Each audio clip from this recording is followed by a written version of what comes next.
Right. And he being the El Yes. Diablo, the devil himself, would like nothing more than to find somebody to help him destroy the church.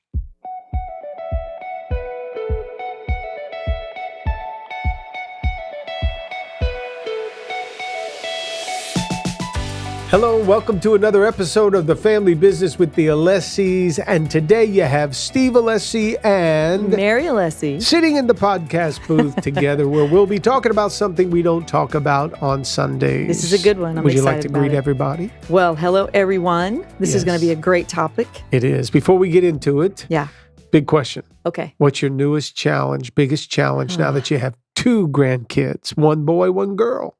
Well, first of all, it's pretty amazing that we have 2 grandkids. When did that happen? Happened so fast. My biggest challenge would probably be knowing how much of myself to, what's the word? Assert as mom onto my kids and my in-law kids. Yep. Insert as to my motherly knowledge, or to just back off and let them figure things out. So I'm just trying to find the balance of that, because it's so hard instinctively. You just want to go live with them. Yeah. And you won't let me. So yeah. No, it is. It's funny as a grandparent, you realize, having kids was meant for the young. It's a lot of work. We've actually had 4 babies around lately. The new baby, Marino, Gianna, the 1-year-old. She's awesome. My mom and your mom. Well, we've had a lot of caretaking lately. That has been fun. My Very neck's sweet. killing me. I've got a lot of neck pain. I don't know why, but I think it's tension. Okay, so your question is, Steve, what's your biggest challenge? Steve, yes. What is your biggest challenge now that you are a grandpapa? Getting a picture on my phone I just noticed when I signed into my computer, I have a picture of you, me, and Gianna. Yeah. So now I got to get another one of you, me, Gianna, and Marino. So it's how do I get the little kid in here right away? We got to get pictures.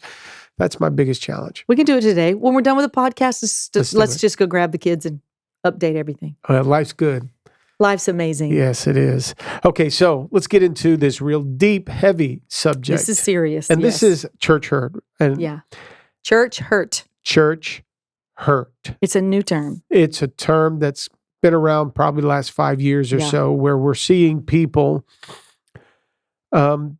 use this, I want to say it's an excuse of why they don't go to church, why they're not committed to any spiritual leader in their life. Right. And they use this term to give them a way out of having to do that. And they're saying, I was hurt by the church. Yeah. And so now I don't have any involvement whatsoever with the church. Yeah, I love God, but I'm not committed to any church. Yeah, the church hurt me, so peace out. Peace out. Yeah. So we will do that in the church world. Right. And now we want to shed some light on it from a pastoral perspective. This is our life. It's our ministry. It's what we've been called to. It's our business. Well, we're both second, third generation pastoring. So we understand from every angle what happens at home with pastors, what happens on the job with staff. We know everything pastors go through, because both our parents were frontline pastors in the day where it was really hard, when there was more shepherd hurt than there was church hurt. Yeah. Because in the 50s and the 60s, when our parents were coming up, in ministry, there was a lot of gossiping Christians, hard on pastors. You had to get voted in and voted out. Yeah. So we were raised where we have a lot of insight. Yeah. We got receipts on both sides. Yeah, those are called hirelings. Right. Where people hire you to go in, pastor, because a board runs the church. And because they run the church, maybe the pastor aged out, or the pastor had a moral failure, or the pastor didn't like the city, the pastor wanted to leave, and the local church then was responsible for bringing in a new pastor. So they'd go through the whole process of interviewing, and then the guy would have to go try out, preach for a weekend, be around for a week, get to know the people.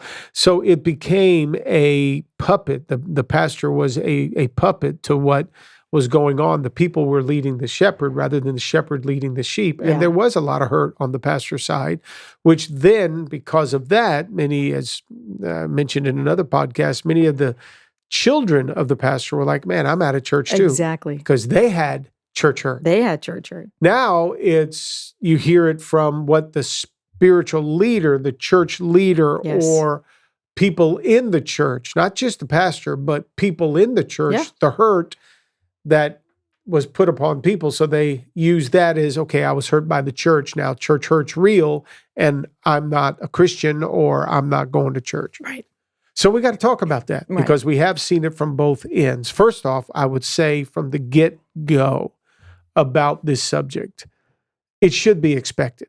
Sure. Because people want to make the church out to be a perfect church, country club experience. Yeah. But I'll tell you, you can go to some of the most exclusive country club environments. You can go to some of the best, most expensive getaway locations in the world, and you can pay top dollar for it, but you can still get disappointed by somebody's lack of customer service. Right.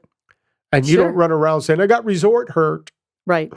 I got country club hurt. Or I got hurt at work. I have work hurt. So I'll never work again because I have work hurt. And that's not diminishing people that do get hurt at church, but we have to get our processes right about that. Our perspective has to be right. Right. And the point that I was making was there's no perfect environment ever anywhere here on earth. That's right. Heaven, a different story. Yes. We haven't been there yet, so we can't compare it to what we're going through now. But what we have to realize is the church environment, from the top all the way down to the bottom, whatever the bottom looks like, it's run by human beings. That's right. And wherever you put two people together, there is the opportunity for people to get hurt. Yeah, absolutely. So it's to be expected, but it shouldn't be an excuse. It shouldn't drive people away from the church or from having a healthy relationship with a pastor. Right.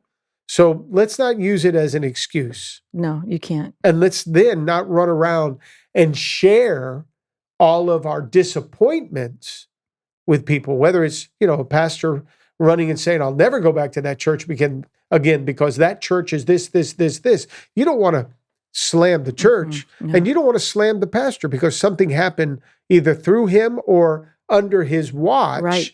And therefore you're running around gossiping, not a good word. No. Gossiping and telling everybody how bad that pastor or that church is, or go on Yelp or leave some goofy review out there that's going to cause other people to stumble and fall when it comes to having a relationship with God or the local church. And I think that is so important for everybody that wants to go to church and be involved in a church to have understanding. You are going to get hurt in any environment. You are going to be disappointed in any environment. No one's perfect. So go in with that on top of mind.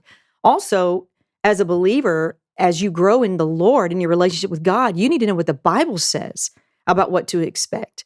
Number one, the Bible says that we are to be double honor, to whom honor is due, that we are to be under the authority of leaders. But it also says that if you speak out against the man of God or the pastorate or the church, it'll bring a curse on your own life. So talking about it to other people and damning a place. My father used to tell this story, and it applies right now. He used to tell it that how we do as human beings, we go one time to the tomato stand. And the tomato stand, we buy these beautiful tomatoes, but at the bottom of the bundle, they're rotten. And so we're so mad because we think the owner of this tomato stand put 3 perfect tomatoes on top of all these rotten ones and betrayed us. And here we left and went home and we got 3 good ones and 5 bad ones, but they are rotten. And so you start talking bad about that tomato stand. I'll never go back to that tomato stand. And he would emphasize it, and by the time he got to the end of the story, you get the point. He would say this, by the time you've cursed the tomato stand, you said you're never going back to the tomato stand. You tell all your friends, don't you go to that tomato stand. All you're going to get is rotten tomatoes there. You've told your kids, you've told your grandkids, that tomato stand is closed or it's been sold 3 times. It's not even the same owner, or it's not even a tomato stand anymore. Yeah. But yet you've held on to a bad experience that has poisoned people in your life. And the actual experience itself has completely moved on and has been obliterated. It's not what it was, but yet you've held on to one singular bad experience. Oh, man. And that's what we do. And it's dangerous, not to that pastor or that church. It eventually affects us. It affects our children. It affects our children's children. Because if we don't get that right, we pass on bad tomato stand thinking, church hurt, to our grandchildren. I'm glad you say that, because it was after Stephanie's rehearsal dinner, Stephanie's rehearsal dinner or rehearsal. We wanted to go to dinner with our family, and it was late at night. So we went over to a specific restaurant that happens to be Italian, and they said to us they couldn't seat us. They were closed at 10. We got there at 9:30, 9:45, and they said they couldn't seat us because they closed at 10. And we're like, but you're not closed yet. We're here early. They said, no, our chefs and everything, we're going to close. We're going to close at 10. So I was so bothered by that. We ended up going right next door to a restaurant that closed at 10, but they were willing to open the doors for us and make it all happen. So I was so mad at that experience that I went on and I gave a stupid review, right? And they replied, please follow us, contact us because we'd like to make this right with you and so on. Well, as I kept reading down some of the other reviews, there were a few bad reviews, quite a few bad, that had some of similar experience to me. That's 2 years ago. Yes. I'm telling Gabby the other day, I said, I think I'd like to go to that restaurant. I'm looking for a new Italian restaurant. And okay, I didn't have the best experience, but I'm interested in the food. Come on. The customer experience got in the way of the culinary experience. I'd like to try the food. How many times do we do that about church? I mean, there's a spiritual enrichment that comes from God through the church, through his pastors. That is set up. You can't do Christianity alone. You can't. No. You need the body of Christ. You need the church environment to help encourage you in your faith. Absolutely. So you're missing out on the culinary experience of God's word, all because the customer experience wasn't that good. Exactly. We got to be careful about that. We do, because pastors are learning. Sometimes I know with us pastoring for as many years as we have, and we had the benefit of having parents that we'd come off the platform and they would right there correct us or encourage us. Pastors don't always hear themselves. And when we're fortunate to have great, loyal people around us. We're very much fix-it people. If I've said something, you say something all the time from the platform, which helps everybody give you extra grace, right? And you've said it since we started. Don't charge it to my heart, charge it to my head. You also say, you might not like the management at our church, but you'll never have to question my morals. So, but not every pastor, there's young pastors out there, not every pastor walks in that level of wisdom. So as a sheep, which is what the Bible calls us as churchgoers, we have to look at every pastor and say, is his heart right? Or is there manipulation here? Is this causing me to just want to serve man and not really serve the Lord? I mean, there's so many different aspects to that, but we got to give pastors a little bit of a break here and give them some grace here, because some of the top leaders that have the most fame and notoriety have done it wrong, and they have caused a lot of church hurt. And we can't just paint every pastor with that same brush. Pastors need grace too. Yeah, they do. And so that brings up this, there's shepherd responsibilities, but there are also sheep responsibilities. Yes. And this goes both ways. Church hurt could come from either the pastor or even people in the church. All right? Oh my gosh, yes. And you will throw away a beautiful experience if with getting hurt in any environment in the church like this. It's almost set up to be hurt. Yeah. Because there's another influence that is at work here. But the phrase that comes to mind is, don't throw out the baby with the bathwater. Right. Now, a Latin culture down here, they may not understand that. Explain what that means real quick. So just because you're washing the baby in water and the water gets dirty from the baby, you don't just throw the whole thing out with the baby. The baby is the precious thing that you're endeared to, that you have the tremendous value in. You throw the dirty things out. You throw the stuff out that you don't need. You keep the precious thing. And so I think sometimes we do that. We get impulsive. We are emotional beings, and we don't understand the precious thing that is working in us in our relationship with the Lord through growing at a local church. And we just throw the whole baby out with the bathwater because we're mad at something the pastor said, or he overlooked me, or I didn't get chosen by the praise team, or I mean, it's not just the pastor. There's church hurt that can run down any myriad of departments. And, I got ignored. They didn't even look at me, and they leave. Oh, and all churches are that way. Well, that's a heart condition. You got to fix that in your heart, because that's just wrong. Right. Well, think of this. Why is the bathwater dirty? Yeah. It's because the baby was dirty, and we cleaned the baby. Now the bathwater's dirty. So what do? You keep the clean baby, but you throw out the bathwater. The thought is people will throw out the baby with the bathwater because both are dirty. Right. No, we just cleaned.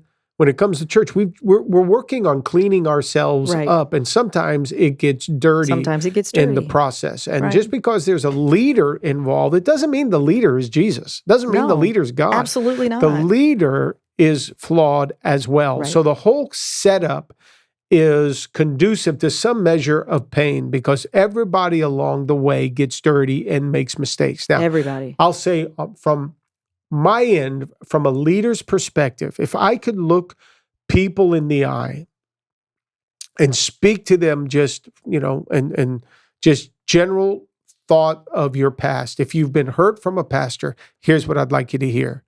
We're sorry. Yeah. From a pastor's perspective, I'm sorry you were hurt by somebody who should not have hurt you. That's right. There's trust. There is faith that you put in that individual. You trust them. The whole relationship is one that's based on them being an example of God in your eyes. Right. Not that they are God, but they are an example of what God should be like, what Jesus would be like here on the earth.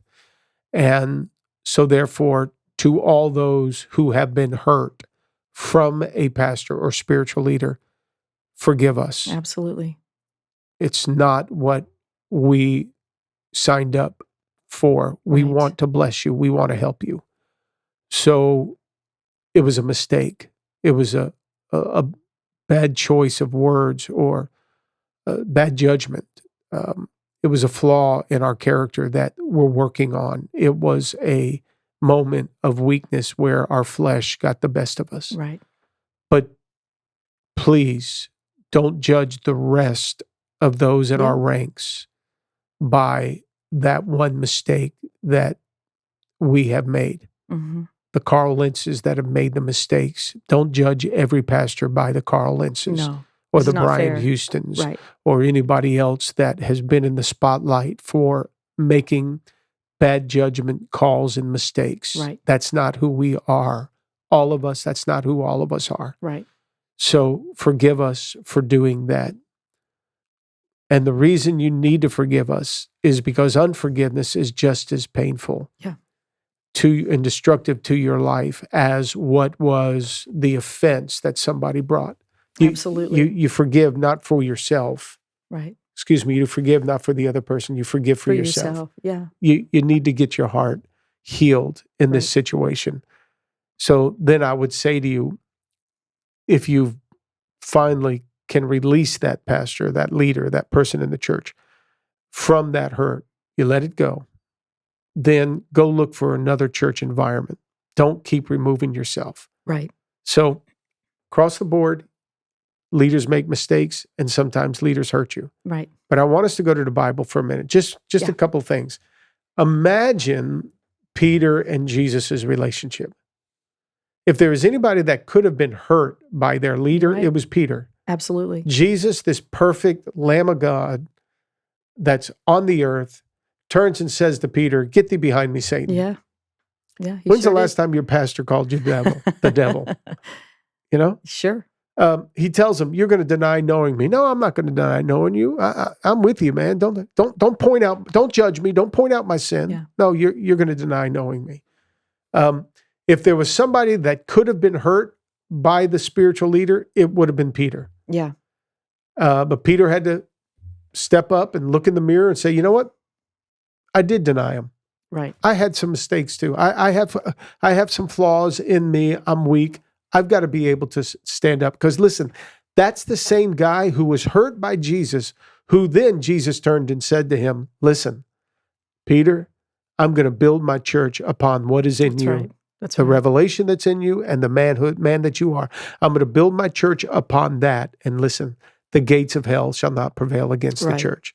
So here's the thing that I want to encourage people to know, as you're listening to this, here's another reason why there will be a setup for hurt in the church. It's because the gates of hell are against the church. Yes. Hell is bombarding Yes. the church to destroy it. Right. And he being the El Diablo, the devil himself, would like nothing more than to find somebody to help him destroy the church. Yeah.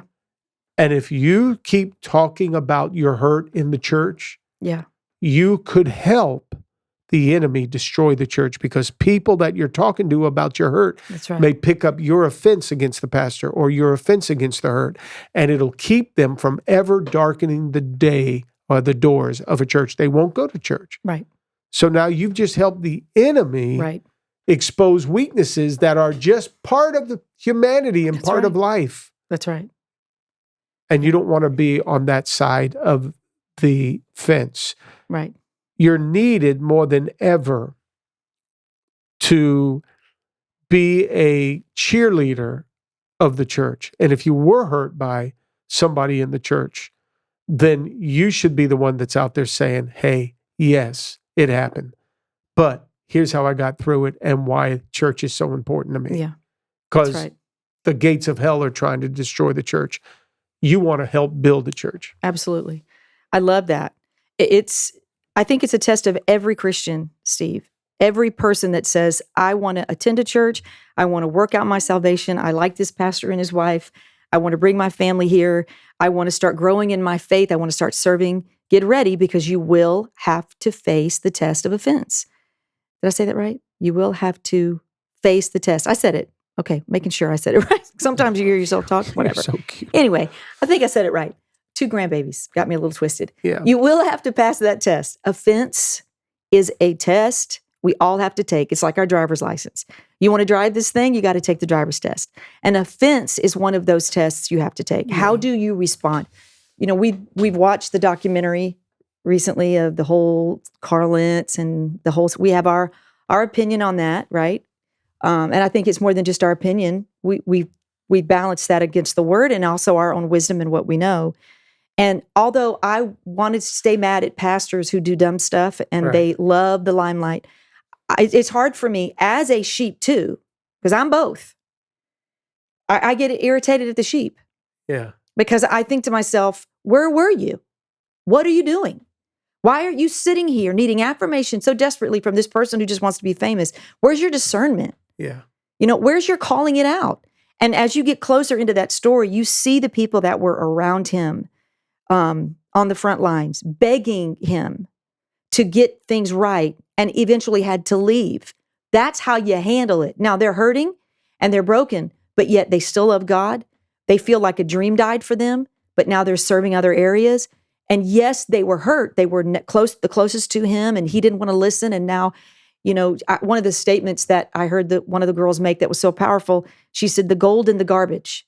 Well, there's a lot of garbage in church hurt, but there's some gold in there too. Mm. And the gold is, who am I now?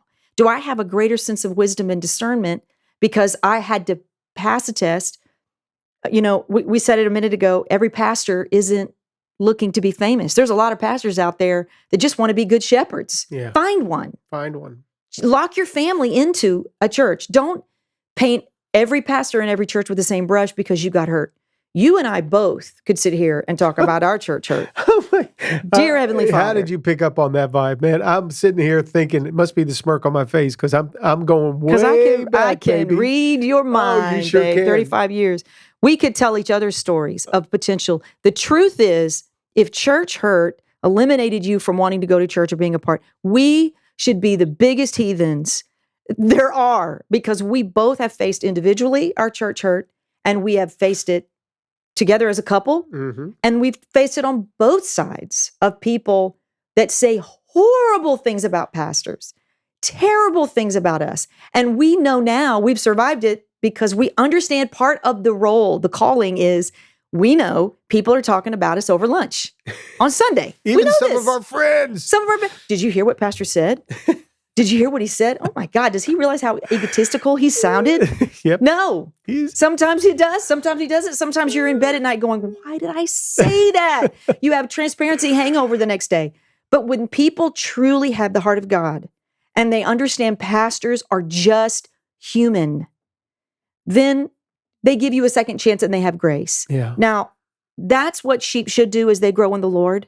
And they should also see people and pastors that are screaming from the rooftops all the social injustices. Be aware of what they're saying and then what they're not saying. Yeah. And try the spirits as the Bible tells us to do. And when it's not kosher and it's not lining up, leave. Yeah. And I have my judgmental take on why people don't. But that's another podcast. Maybe, I don't know what time we're at, but I will throw it out here. I think there are so many young people in this next coming up generation that are falling into church hurt pits because they're choosing pastors that they need affirmation from. And they need it to the point of, oh, you're a legend, bro. You're so gifted. And they're killing themselves. They're falling all over themselves with the wrong intention and the wrong heart. And they're doing it to serve, but who are you serving? The homeless people on the corner, we've talked about this before, where you're going to give out. You can't put your pastor under that. You can't need affirmation from him. You've got to have a relationship with Jesus Christ where you know where your help comes from. Yeah. Mary, I love that. Some of that's just a big test for you too. It's part of the test. I'm amazed because when you were bringing up our own church hurt, yep, it happened at such a formidable season of our life. Yes, it did. When you and I announced my engagement to you. Oh, yeah. Before we were ever married, I already had an encounter with the organization. Oh, my God. And it was crushing. That I was credentialed by, That's right, licensed and ordained by them to then have to be taken out of the pulpit for a full year to be set on the sidelines. That's and right. It was something that happened. And, I've never talked about this. I don't put it out there, but that was when you and I were dating, and you should have left me. I should have. But I am so glad I did not. No, you hung right in there with me. I learned a valuable lesson. I'm thankful. Well, so just on the pain aspect of it, judged harshly, judged wrongly. I was judged harshly and judged wrongly by this organization. Set on the sideline for a little bit, had to go through all of their requirements. Kangaroo court. That's what it was. Yep, set up because there was somebody involved that was jealous, not even of me, of my father, and coming against my father. So you and I walked through this. At the same time we're walking through this, your mom and dad are having their marital challenges. Right. And your dad was so in the wrong, but the organization that was judging me was also... They judged me wrong, and they judged him like he was right, but they were so wrong. And my grandfather, remember that? Let's just keep throwing those cherries on top. So get this, they judged your grandfather and your dad like they were right. They sided with them, and your dad and grandfather were totally wrong. They judged against me like I was wrong, and I was totally in the right. Absolutely. So they got it wrong. They got it wrong. In the worst way. We didn't want to be in the ministry. That was our chance right there. Get out, because these people in leadership hurt us. Crushed us. It was terrible. We started our marriage we limped in ministry when we started our marriage. Right. Okay? But to me, it was like, here's what I thought when it was going through it, and it's so easy to say today, but I remember going through it then. It was like, wait a minute.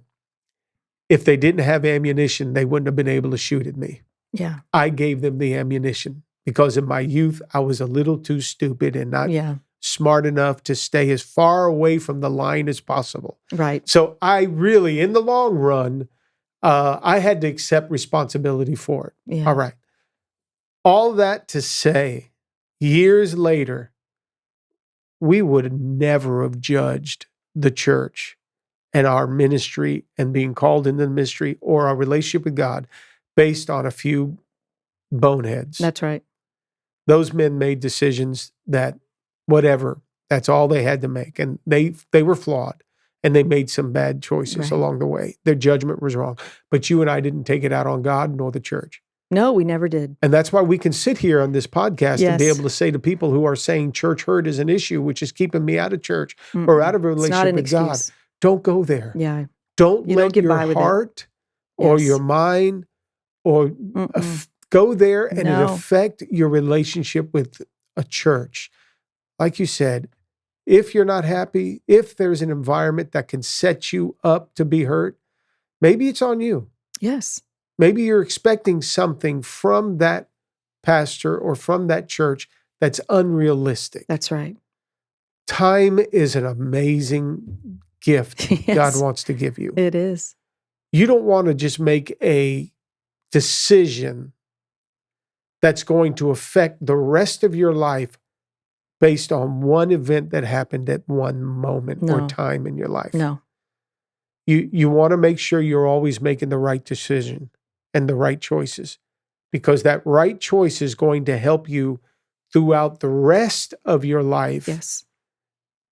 And down the road, you're going to sit back and say, man, yeah, I should have done that because I was so mad. But geez, Mary, you and I even have to try to go deep and dig up some of the hurt memories. We do. The memories of the hurt. But that's because the grace of God. There was a season it hurt really bad. Yeah. We felt betrayal in the worst way. It just felt like the hits kept coming. But what we did was we rallied and we said, okay, God, this is not from you. This is man. Yeah. And we don't have to dishonor man. We can to honor him, and we can still honor God and honor man at the same time by just saying, not our circus, not our monkeys.